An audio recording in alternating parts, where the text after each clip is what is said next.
जय हिंद। देखिए, छत्तीसगढ़ जो मध्य प्रदेश से टूटकर अलग हुआ, तो छत्तीसगढ़ का जो निचला एरिया है इसमें 4 प्रमुख जिले सुकमा, दंतेवाड़ा, जगदलपुर और कांकेर, ये जिले को मिला के बस्तर डिवीजन बनता है। यहाँ पहाड़ी एरिया है, दंडकारण्य पहाड़ियाँ हैं सब यहाँ पे, और बहुत ही घने जंगल है।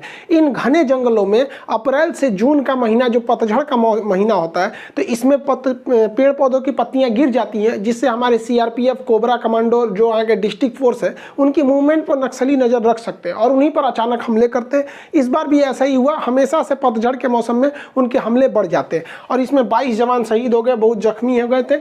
ऐसा हुआ था एक्चुअली 20 मार्च से ही हमारे CRPF के कमांडो, कोबरा कमांडो जो वहाँ के डिस्ट्रिक्ट पुलिस है, उन लोग का एक संयुक्त जो ऑपरेशन चल रहा था वो 20 मार्च से ही चल रहा था।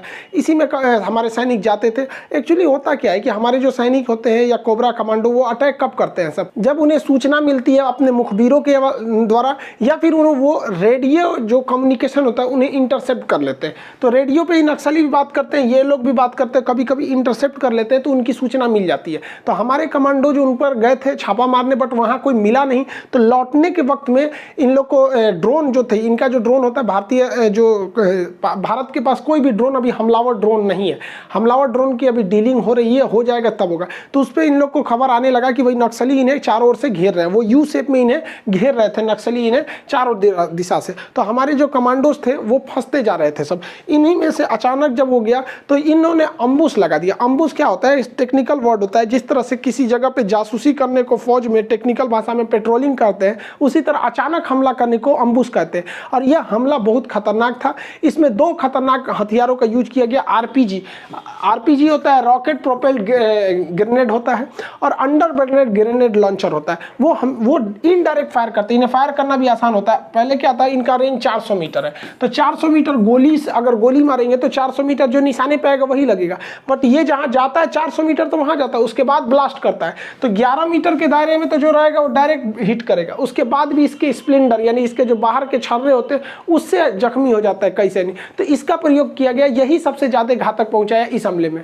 इस अम्बुश में हमारे कमांडो जो थे वो घिर गए थे, और जो रीइंफोर्समेंट था यानी जो इनके मदद के लिए जो फौज बुलानी थी, वो उनको भी पूरी एक्यूरेट लोकेशन नहीं पता चल पा रही थी। तो रीइंफोर्समेंट भी बहुत देर से पहुंची, और इसमें सबसे ज्यादा घातक हो गया कि हमारा जो रीइंफोर्समेंट था ये तो लेट से पहुंचा ही। इनके पास कोई छुपने के लिए बख्तरबंद इस तरह की गाड़ियां भी नहीं थी। हालांकि जंगलों में हर जगह इन गाड़ियों को ले भी नहीं जाया जा सकता है। और सबसे बड़ा जो दिक्कत हो गया वो हेलीकॉप्टर आई 8 घंटे बाद। अब सोचिए, CRPF के पास अपनी हेलीकॉप्टर नहीं है, उन्हें एयरफोर्स से लेना है। तो एयरफोर्स से लेने में काफ़ी ज़्यादा पेपर वर्क करना पड़ता है। तो ये लोग कह रहे थे कम से कम हेलीकॉप्टर उड़ा भी देंगे ना, नक्सलियों के ऊपर एक मनोवैज्ञानिक दबाव बन जाता है कि हेलीकॉप्टर आ रहा है। तो CRPF को खुद सरकार को एक्स्ट्रा हेलीकॉप्टर देने चाहिए, जो पर्सनली CRPF के कमांडोज के लिए हो सकता है। जब चुनाव में इतने हेलीकॉप्टर घूमते हैं तो इनके लिए नहीं हो सकता यहाँ पे। तो हेलीकॉप्टर भी बहुत देरी से पहुंचा था, तो इस वजह से उनकी क्षति ज़्यादा हो गई। हालांकि हमारे कोबरा कमांडो बहुत ही वेल ट्रेंड थे, वरना ये क्षति और भी ज़्यादा जा सकती थी। जब हमारे जवान कुछ शहीद हो गए और जो जख्मी हो गए थे, तो ये नक्सली क्या करते थे, उनका हथियार लूट लेते हैं। अक्सर ऐसा देखा जाता है कि जो हमारे जवान शहीद होते हैं उनकी बॉडी में ये लोग प्रेशर बम रख देते हैं नीचे, ताकि अगर उनकी बॉडी को कोई हटाएगा तो बम फट जाता है। इसलिए डायरेक्टली हटा भी नहीं सकते हैं लोग, तो इसके लिए बम निरोधक दस्ते को बुलाया जाता है। जितने भी नक्सलाइट थे हमारे शहीदों के हथियार छीन के लेकर भाग गए, क्योंकि उनके पास जो था बहुत ही मॉडर्न हथियार था। तो इन हथियारों को वो लोग छीन के लेकर भाग गए थे। बहुत सारे हमारे जो जवान जो बचे हुए हैं उन्होंने बताया कि जब वो बॉडी को, अपने साथी के बॉडी शरीर को नहीं ले जा पाए, तो वो लोग जानबूझ के हथियार लेके भाग गए ताकि नक्सलाइट उन हथियारों को ना छीन पाए। सब नक्सलाइटों ने हमारे फौजी पे, जो हमारे CRPF के कमांडो, उनका बुलेट प्रूफ जैकेट निकाल लिया, उनके जूते निकाल लिए थे सब, उनका हेलमेट सब लेके भाग गए सब, ताकि वो नेक्स्ट हमले में काम आ सके सब उन लोगों के। ऐसा CRPF के मतलब वहाँ के लोगों का कहना है कि इतना हथियार ले गए हैं सब कि वो इतने बड़े बड़े और 4-5 हमले को अंजाम दे सकते हैं इन्हीं लूटे हुए हथियारों के दम पर। इस घटना से सीख लेते हुए हमें यह करना चाहिए कि जो भी नक्सली ऑपरेशन में जा रहे हैं हथियार, उन हथियारों के अंदर GPS सेटिंग को लगा के रखना चाहिए, ताकि अगर नक्सली उन हथियारों को लूट के लेके जाते भी हैं तो उनमें एक बात का खतरा रहे कि हम ट्रेस हो रहे हैं। इससे हम अपने हथियार को भी रिकवर कर सकते हैं और साथ ही साथ उन नक्सली जो भाग रहे हैं उनके लोकेशन को भी ट्रेस कर सकते हैं। अमेरिका अपने हथियारों को बचाने के लिए, आतंकवादी जब अफगानिस्तान में मारते थे तो उसमें सेल्फ ब्लास्ट एक डिवाइस लगाता था कि अमेरिका जब चाहे तो अपने हथियारों को ब्लास्ट कर सकता था। उसमें एक रिमोट सिस्टम देता था तो लोकेशन भी ट्रेस हो जाती थी और हथियार भी ब्लास्ट हो जाते थे। तो इस सिस्टम को तो खास करके नक्सल क्षेत्र में लागू करना ही चाहिए। नक्सलियों के आय का जो मुख्य स्रोत है वो लेवी है, यानी चुंगी यानी टैक्स लेते हैं।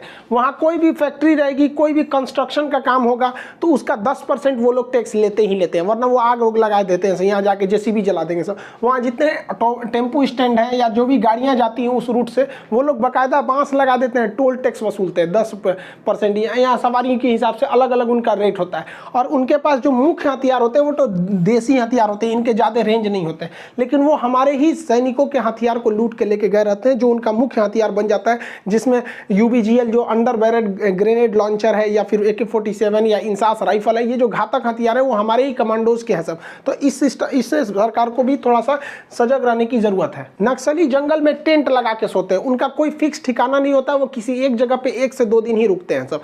कहीं पे भी वो जंगल में चलते रहते हैं, जहाँ पे उनका सुटेबल जगह लगा वहाँ वो टेंट लगाते हैं और वहाँ पे वो लोग खाना बनाना चालू करते हैं। उनमें कुछ खाना बनाते हैं तो कुछ वहीं पे पहरेदारी देने का काम करते हैं। तो कुछ वहाँ के जो नक्सलाइट होते हैं वो अगल बगल के गाँव के एरिया में जाते हैं, ज़रूरत का सामान ले आते हैं या फिर उन्हें जाके जो अपनी बातों को कहना होता है कहते हैं। हर नक्सलाइट के पीठ पे एक बैग रहता है जिसमें उनके ज़रूरत के सामान होते हैं, फर्स्ट एड बॉक्स होता है, कुछ अपने ज़रूरत के सामान होते हैं, हथियार होता है, मैगजीन की गोलियाँ होती है। ये गोलियों का हिसाब बहुत सटीक रखते हैं ये लोग। इनकी ट्रेनिंग जो होती है वो मतलब नकली गोली पर और गुब्बारों को मार के करते हैं ये लोग ट्रेनिंग। इनकी गोलियों का हिसाब इतना होता है कि एक नक्सलाइट पकड़ा गया था तो उसने बताया था, गिनती के बताया था, मैंने इतनी गोलियां यहाँ चलाई थी, मतलब उसे अपनी गोलियों का भी हिसाब मुझे नहीं याद है, क्योंकि इनके पास तो कोई गोली बनाने का कारखाना है नहीं, इन्हें गोलियां इधर उधर से मिल जाती हैं, इसलिए गोली का हिसाब बहुत सटीक रखते हैं ये लोग। छत्तीसगढ़ में सबसे दुर्दांत नक्सली के नाम से जाना जाता है हिडमा।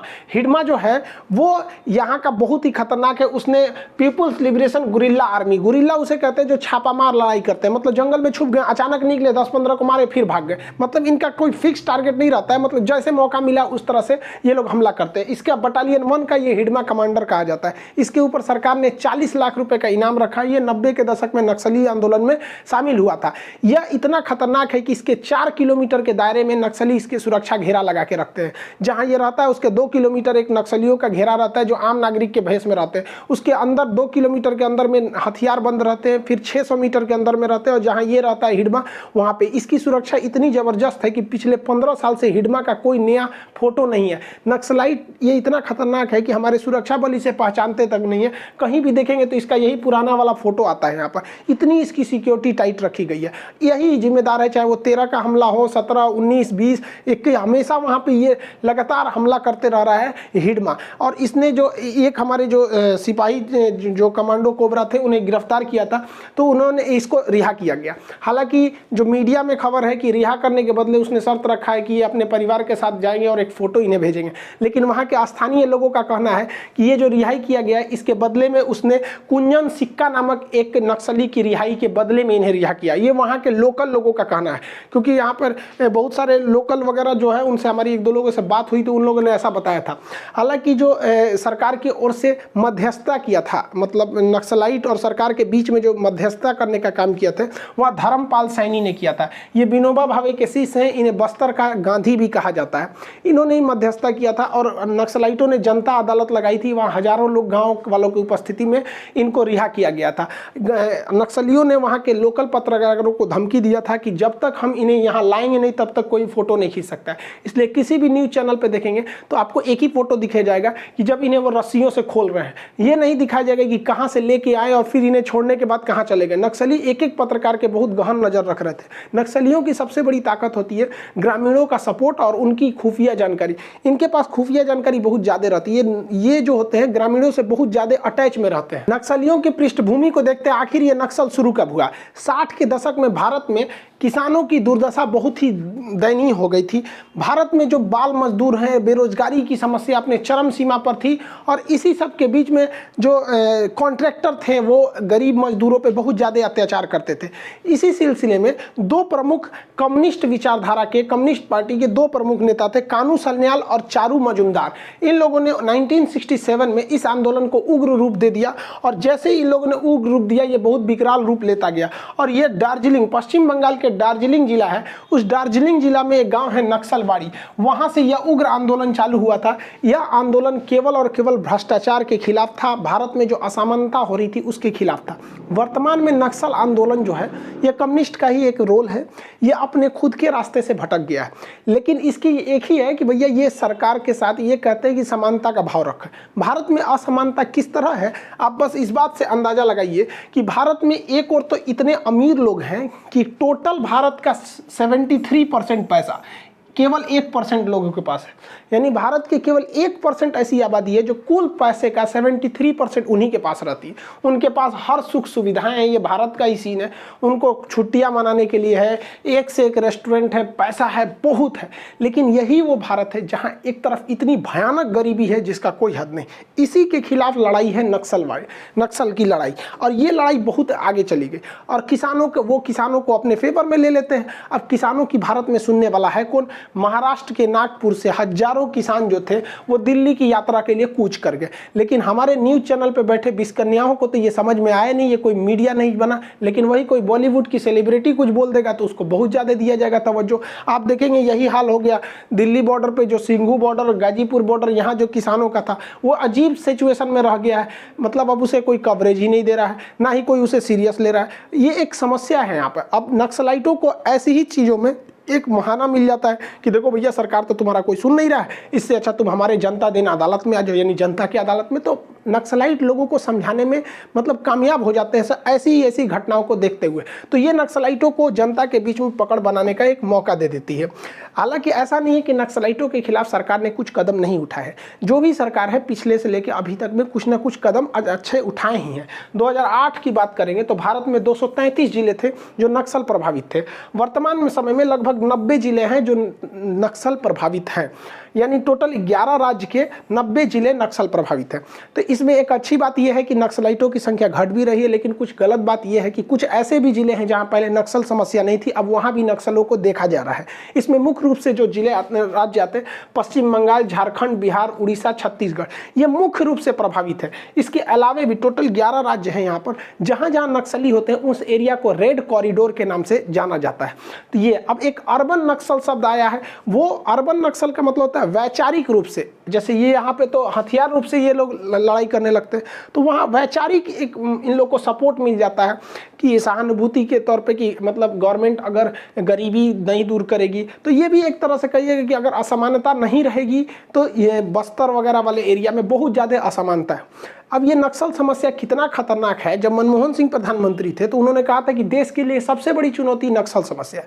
आप एक आंकड़े को देखिए, हम 10 साल का आंकड़ा लिए हैं 2009 से लेकर 2019 तक।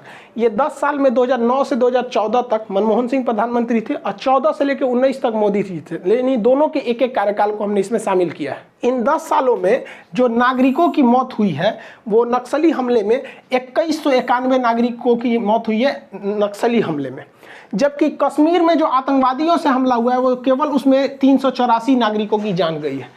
यानी नागरिकों की जान लेने में नक्सली ही ज़्यादा खतरनाक है। अब हम बात करते हैं हमारी जो सुरक्षा में लगे हुए जवान हैं वो कितने शहीद हुए हैं। नक्सली हमले में अब तक 1342 जवान शहीद हुए हैं, ये इतना बड़ा आंकड़ा है। जबकि जम्मू कश्मीर में इन 10 सालों में 2009 से 2019 के बीच में इन 10 सालों में 675 जवान शहीद हुए हैं।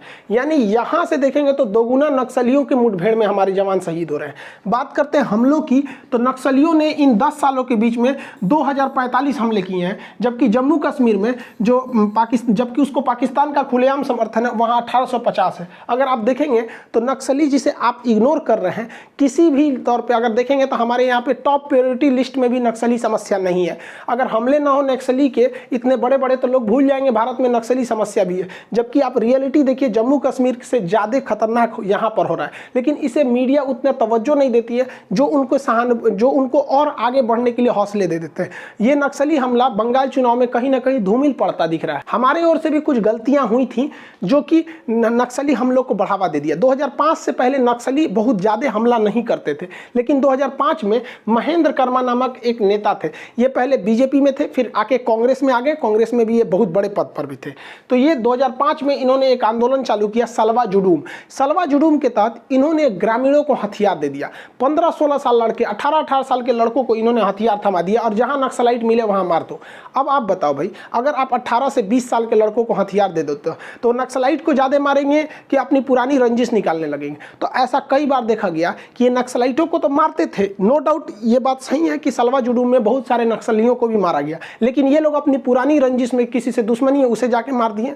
रिपोर्टेड है ये मामला कि बहुत जगह पे ऐसी रेप की भी घटनाएं थी। हम अपने पास से नहीं बोल रहे, ये आपको देखेंगे छत्तीसगढ़ के खुद डॉक्यूमेंट्री में निकालेंगे तो आपको पता चलेगा। ये मामला उठ के चला गया सुप्रीम कोर्ट में, सुप्रीम कोर्ट ने सलवा जुडूम को बैन कर दिया, बंद कर दिया। हालांकि सलवा जुडूम में जो थे उन्हें 3000 रुपये महीना सैलरी भी दिया जाता था। बाद में नक्सली हमला 2013 में इतना भीषण हुआ कि उसमें महेंद्र कर्मा की मौत हो गई, जो सलवा जुडूम के थे। और इसी सलवा जुडूम के बाद नक्सलियों का जो एक तरह से अंबार लग गया, उन्होंने भी तबातोड़ हमला चालू कर दिया यहाँ पर, नक्सलियों ने भी यहाँ पर। तो एक ये भी थी। इसके अलावा भी अगर आप देखते हैं तो नक्सलियों की मुख्य हमला करने की जिम्मेदारी क्या है कि जो सरकारी योजनाएं आती हैं, आपको भी पता है कि भैया सरकारी योजना ऐसी आती है ऊपरे ऊपरे खत्म हो जाता है। हमारे यहाँ एक तो सड़क है, हम आरटीआई करके निकाले कि सड़क का पोजीशन क्यों है, तो पता चला उसमें हाईवे लिखा हुआ था।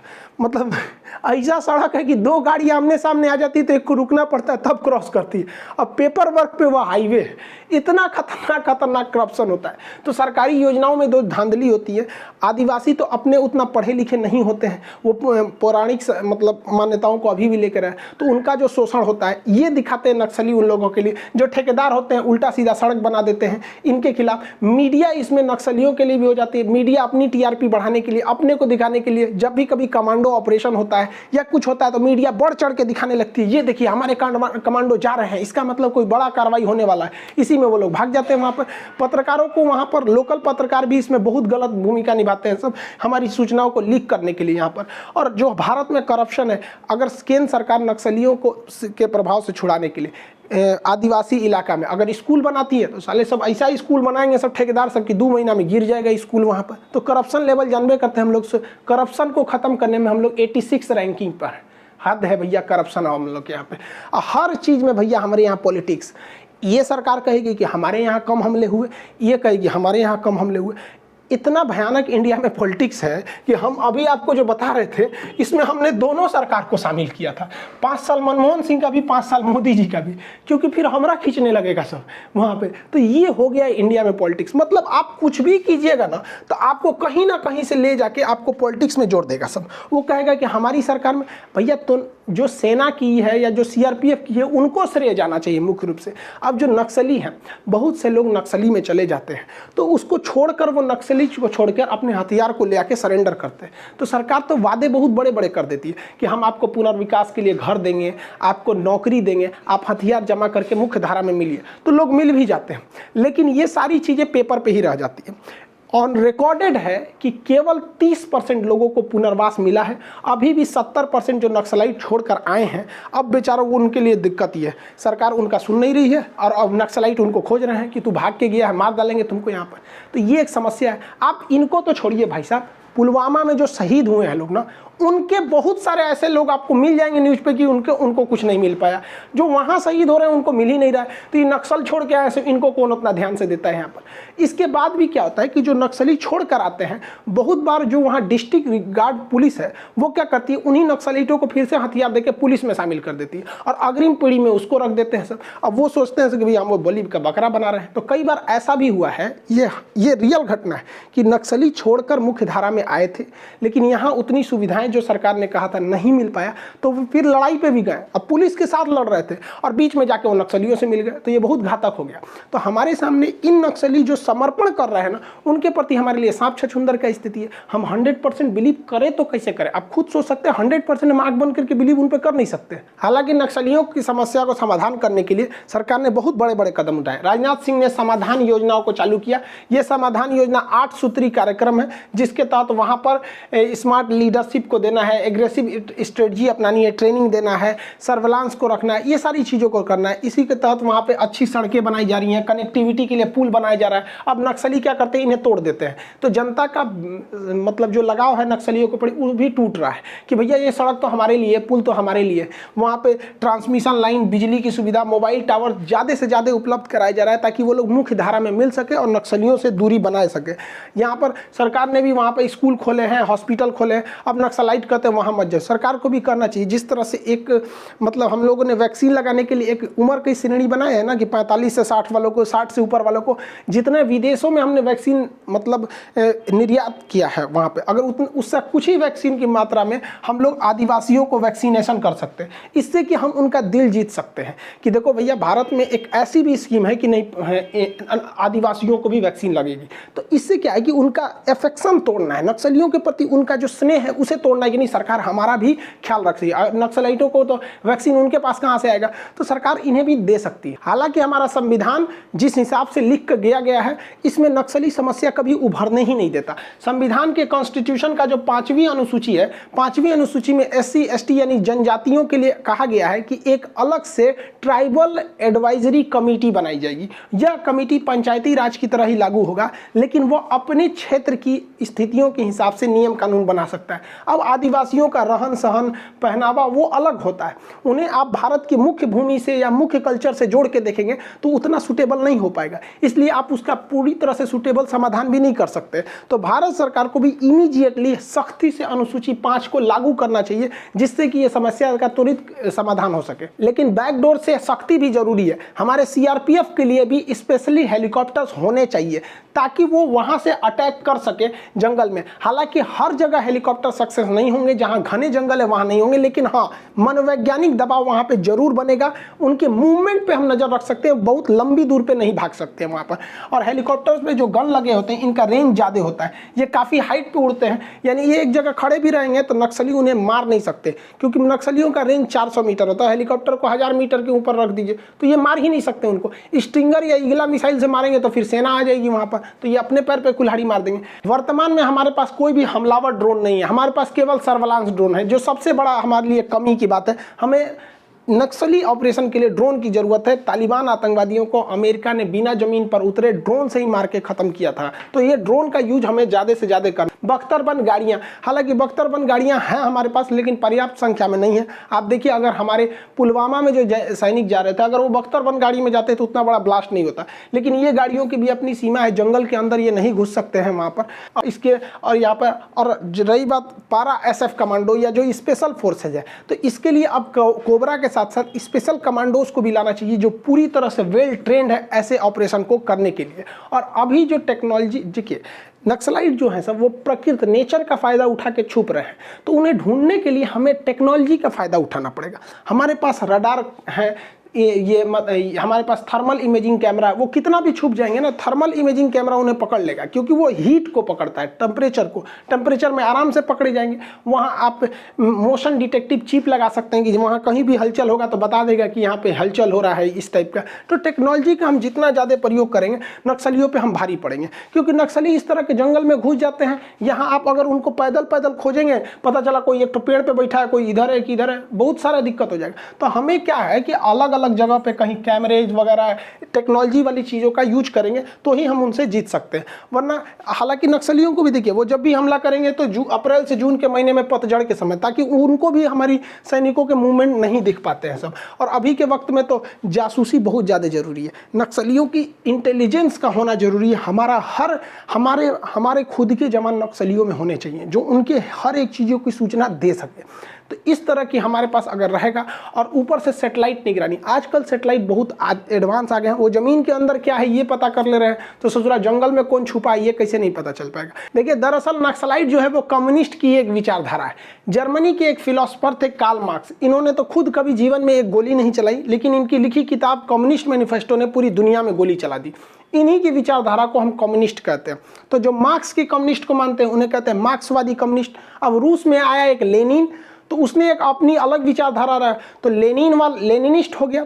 उसी में आया स्टालिन रूस में, तो उसकी कम्युनिस्ट की विचारधारा अलग थी, तो वो एक स्टालिन हो गया। चाइना में आया माओ, तो माओ की कम्युनिस्ट धारा अलग थी, तो उसे माओइस्ट कहा गया। और इन्हीं माओ की विचारधारा से प्रेरित है नक्सलाइट। तो कम्युनिस्ट जब समझेंगे तो कम्युनिस्ट में भी हम अब समझ जाएंगे कि मार्क्सवादी क्या था, कम्युनिस्ट पार्टी मार्क्सवादी, लेनिनिस्ट, नेपाल में अभी लेनिनिस्ट है, स्टालिन क्या था, माओ क्या था, नक्सल